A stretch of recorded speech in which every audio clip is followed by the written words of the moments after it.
said they love most about Sonic the Hedgehog, like Sonic Colors, Sonic Generations. Actually, speaking of colors, these guys, the wisps right here, fill up our boost bar, and then we can use the boost buttons like that to kind of blaze through any obstacles or enemies in our path.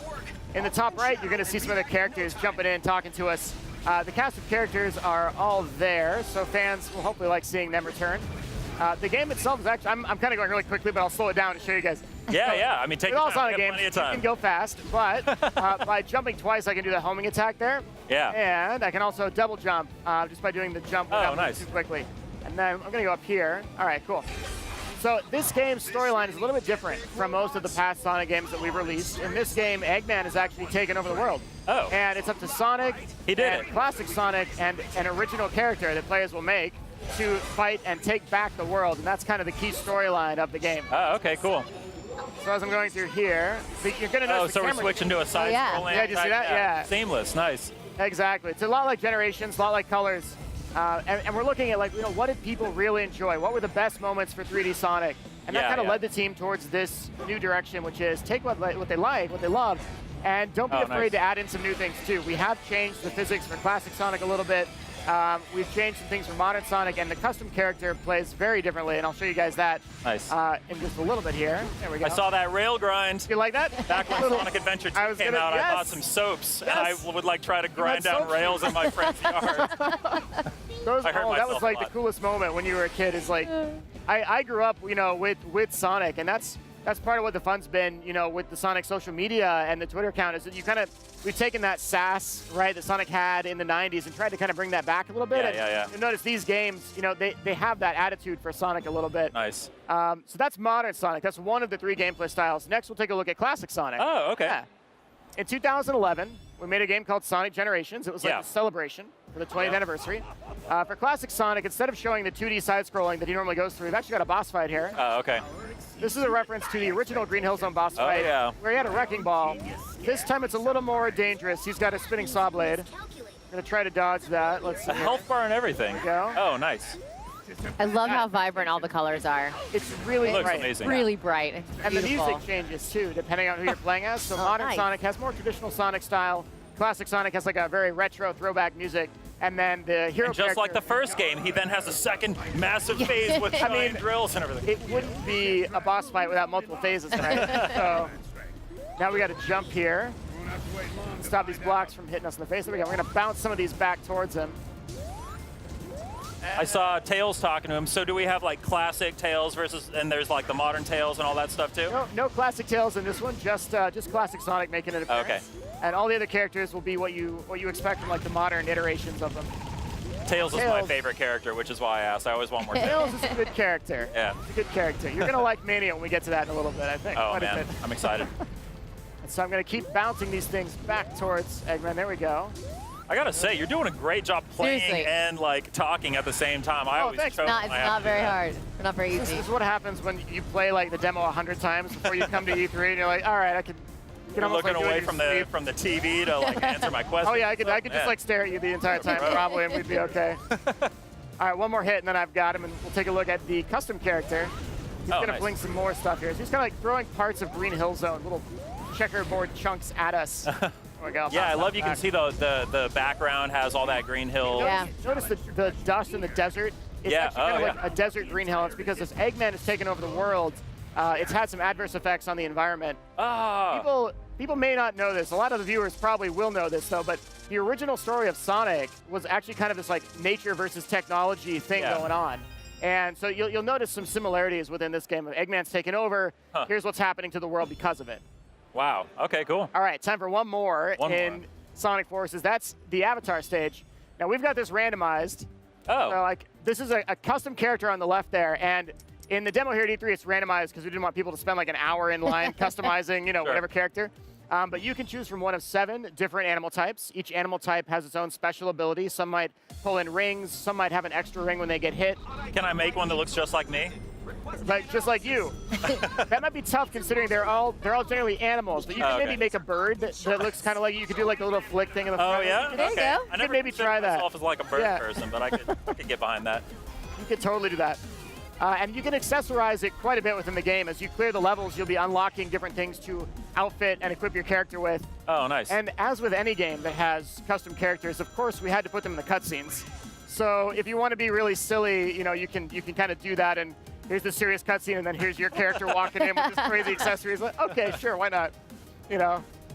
Now, the cool thing about the Wispawn, I'm platforming right now with that gadget I equipped. It's called a Wispawn, and I'm getting the burst, and it kind of lets me just bounce through here. There we go. Just fly through the level. Yeah, exactly. But in addition to platforming, I can also hold down R2 here to use it for flamethrower. Yeah, exactly. Let's go back. All right, we'll go this way, I guess. So I'll show you guys. As we run through, I can just kind of hold this down to mow down enemies. Oh, nice. And there we go. Everyone needs a flamethrower. Yes. Just why not, right? Why not? And you can customize this. So I could play this level with the flamethrower and beat it and be like, I want to try that with a different Wispawn. And I could go with a totally different style of attack, a totally different style of platforming. Now, it is important to note that even though Sonic goes fast, sometimes you got to slow down just a little bit. No, and that's what these sections are for. It's kind of this is harkening back to the platforming required in a lot of the old Sonic games. There we go. Whoa, whoa, that was the hard part. All right, that looks I'm awesome. feeling better now. That was that's the hardest part right there. If you have 50 rings and you go through a checkpoint, will the little ring be above it? Not in this one. Not in this one. It's a good Sonic 2 reference, though. Oh, come on, there we go. Now, oh yeah, back here, that was a red star ring. So the red star rings are collectibles. You see on the left there. Yeah. It's a reason to go back and replay a level and find, you know, can I collect them all? And maybe there's something in the game that people can collect them all. I won't say any more than that, you know. But we like adding things in so that you have a reason to go back and replay a level over and over and over and find something new. Are we going to be looking for Chaos Emeralds and Forces? We haven't said anything about Chaos Emeralds just yet. So the storyline and kind of what it is, the reason that Eggman's taken over the world will all be revealed in the future. Yeah. Cool. Here I'm going Jumping ahead, Justin. Jumping ahead. He's asking the good questions. You know? Gotta hand it to him. All right, now I'm using the bumpers at this point, R1, L1, to kind of jump left and right. I'm trying to dodge these sections that this giant enemy crab robot is throwing at us. I know what you did there. Did you catch that? I caught it. Now, we're not going to flip it on its back for massive damage or anything else, but what we are going to do is just keep dodging, and then kabam! Boom! Great! Hey, check it out. Whoa! Oh, cool. So we go into this little cinematic moment. We're going to wrap. We have like a little grappling hook we use to wrap around the crab's legs, spin it over, and then there we go. And so that's kind of how the custom character plays. Wow, cinematic awesome. moment. Yeah, surprise. So does the wisps and everything, is that limited to the custom character, or can Sonic use those as well? So Sonic uses primarily just the boost wisps for his boost gameplay, and then your custom character is going to get to use whatever type of wispons that you collect as you go through the game. So it really is 3 different ways to play the game. It totally is, and even the controls for the custom character are a little bit different from modern Sonic. Nice. That's because we didn't want to make just Generations 2. Sure. And we wanted to add something that kind of evolved the gameplay a little bit. And so that's why what you saw there was very unique as we got to all 3. Well, even you said, like, even the avatars, they have different weapon options, and they have different characteristics. You could actually go back and play it with each of those differently every time. That's right. And some parts of the levels will have specific sections built for different wispons. Oh, cool. So you'll see a trail of rings maybe, and the lightning one will let you follow that trail into the sky to get a secret path, right? So there's all sorts of things hidden in there to encourage people. Once you've beaten it once, you haven't seen everything. You know, go back, try it again, and keep finding out more. Nice. Very cool. So, yeah, that's Sonic Forces. When is Sonic Forces coming out? Sonic Forces comes out this holiday. Ooh, this holiday? Yeah, nice. this holiday. It's going to be a year of 2 Sonic games. Well, Forces comes out the end of the year, the holiday, yeah. And then there's another Sonic game that we're is. also here to talk about. Shall we dive in and start talking about Sonic Mania? Let's do it. Let's talk about Sonic Mania. Okay, cool. Sonic Mania is a game that I'm personally very excited for as a longtime fan of Sonic. Ever since I was a kid, you know, I've been a fan of Sonic 2, the original trilogy and all that. This feels like a true follow-up to that the original trilogy plus Knuckles. How's the reception been since you guys announced it? Okay, first I caught the and Knuckles that you just threw in. That was good. Yeah, this was a game that started off. Oh, here we go. You can see it. This was a game that started off as this idea of what if we did a new Sonic game that looked and played like it came out in the mid-90s. That looked and played, you know, like it could have come out on the Sega Saturn back in the day, you know, like. And that was the coolest thing about this is not only is it a really fun game to play and it's very authentic, but the team behind it is also kind of a special story too. Yeah, hardcore Sonic fans working on it, right? Essentially, but more than just fans, they're actually professional developers. And one of the main guys, Christian Whitehead, did the mobile remasters of Sonic CD and Sonic 2 and Sonic 1. And every time we did a remaster, it would be better than the game originally was. He'd be like adding things in and like, I put Tails in here. Hope that's okay. I'd be like, yeah. Yeah. And so we got to the end of that, and it was just like, instead of always doing remasters, what if we did something that added new content that could be on consoles, you know, that would be a really huge gift for Sonic fans? And they came in and pitched the idea, and now we have this amazing team of indie developers. They're all very good at what they do that are making this game, and we're so thrilled for it. It really feels like a celebration of Sonic as a character and as a franchise and as a you know, symbol of the 90s and of our culture and everything. It looks fantastic. So this is like a throwback to the classic Sonic, but what new features did you guys add that weren't in any of them before? There's a lot of stuff in there. One of the big things that we've talked about already is that classic Sonic, in the old games, all right, so we have Tails, Knuckles, and Sonic, right? Tails can fly. You know that because you love Tails, right? Knuckles can glide, and he can, like, hit a wall and climb up the wall, right? And punch stuff. And he can punch stuff. Okay, that was in our trailer. Yep. And then... I'm a big fan, I told you. it was a good trailer, yeah. And then Sonic, though, didn't have anything. Like, he could curl up into a ball, but so could the other characters. We're like, wait a minute, this is kind of imbalanced. Sonic doesn't have any ability, and so Christian and the team said, we have an idea. It's this thing called the drop dash. And if you jump and hold the jump button a second time, when you hit the ground, you'll instantly spin dash. Which is kind of cool because the spin dash, you know, Sonic's in a ball and he curls up and goes really fast, right? And it's that, but it's a little boost of speed. And you wouldn't think that little bitty boost of speed would have that big of an impact on the gameplay. But actually it does. It has a huge impact on the gameplay. And so we think speedrunners are going to have a good time with that. So are there like levels designed with that in mind where people, the designers as they're making it, they consider like, we think the player should do a drop dash here, then we'll never force you to do it. Never force you to do it. That's the thing about Sonic is it's a game that is built for anyone to play. Whether you've played Sonic every game over the last 25 years or whether you've not touched it since the 90s, you could play Sonic Mania and go, oh, I remember this. You know, I get this. This feels the same, right? Here's Chemical Plant, actually, that we're showing off now with Knuckles. This is a good example of another thing that we've added and changed. This is a totally new act. This did not exist in Sonic 2. But what you see here are the blue water that was in Sonic 2. Yeah. You can turn it into a gel now in our version of Chemical Plant Act 2, and you can bounce on that. I still have nightmares about drowning in the chemical plant, though. I've told many people here at E3 that if you need a good alarm clock to wake up to, perhaps the best one is the drowning music from Sonic the Hedgehog.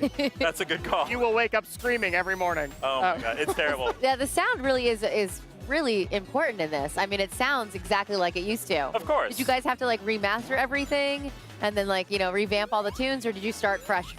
All right, this is a cool story too. So I've told you already, that a lot of the developers are big fans of Sonic that are now professionals. Christian, Simon, the team at Pagoda West, those are the key main devs. But the musician is much the same. This is a guy that got his start doing fan remixes of Sonic music on YouTube. Oh, no way. And now he is developing professionally for the game, making the original soundtrack. And his name is T. Lopes. Cool. Yeah, and T is fantastic. He's taken a lot of the original tracks and completely remixed them. He's totally updated them. And then for the new zones that we've got Mirage Saloon, we've got Studiopolis. These are brand new zones that were never seen in a Sonic game or even referenced in most cases. And he's made totally different tracks. And so we're pretty stoked for those. We've put a couple of those on YouTube and given them out to people. Like, listen, the music for Sonic games is almost consistently always really good. Yeah. And T has done a phenomenal job living up to that bar and, in my opinion, even surpassing it. I'm a sucker for great music and games. And Sonic 2 is one of the best gaming soundtracks of all time. So I'm super excited. So this game is, of course, being made for PlayStation 4, current gen consoles, but it still retains. It looks like they're working within the constraints of the old, the Sega Genesis and older consoles. How closely are they trying to stay within those boundaries, or are there areas where they're letting themselves kind of go wild with the new hardware? It's interesting. This is a good question. They have kind of limited themselves to a certain extent, and the era they're trying not to go past is around that mid to late 90s era, but before the 128-bit. This is, we're talking like the 32-bit so like kind of CD area. Exactly. Kind of around that point. Like, what might you have seen? The cool thing is that it was roughly that time that audio started getting really interesting in games, and the audio quality started jumping up from the chiptunes that we were used to something really cool, real instruments, right? And then. As far as the rest of the game is concerned, yeah, the graphics, everything you see, it looks a lot like what you might have seen in the 09s. But there's some other little tweaks and things in there that it's actually a little bit better one of the artists, his name is Tom, the lead artist. He's updated and gone through with every single sprite you see in the game, whether it's Knuckles like we're seeing here, whether it's the enemies you're seeing floating around. Wow. Not only have they updated all of the sprites, but they've also gone in and added frames of animation. So you may not notice it at first, like, oh, Sonic's running, but maybe it looks a little smoother, and that's because they've added frames of animation that at first you take it for granted, right? Oh, it's cool. but it's there. Here's one of the new zones. This is looks Mirage incredible. Saloon, playing his Tails here. Brand new zone. There's a wanted poster for Knack the Weasel in the background. He's like a really kind of random, obscure character. The Sonic fans, we all know him and love him. Yeah. That's nice. There's all these little Easter eggs because, like you said, if you haven't played it since then, you can jump right in. But for those like hardcore fans like Justin here, I think they're going to be the ones that go, "Oh my God, I saw that." I think those call-outs are for people who are even more hardcore than me. Yeah. I've seen folks like Nick Robinson from Polygon is catching all this stuff as you guys are releasing new gameplay footage. He's like, "Wait, that's the Hornet van. Hold on a second." I'm having fun watching him react to a lot of this stuff as it comes out. Yeah. We've had a great time just showing him the little things in the game, like watching his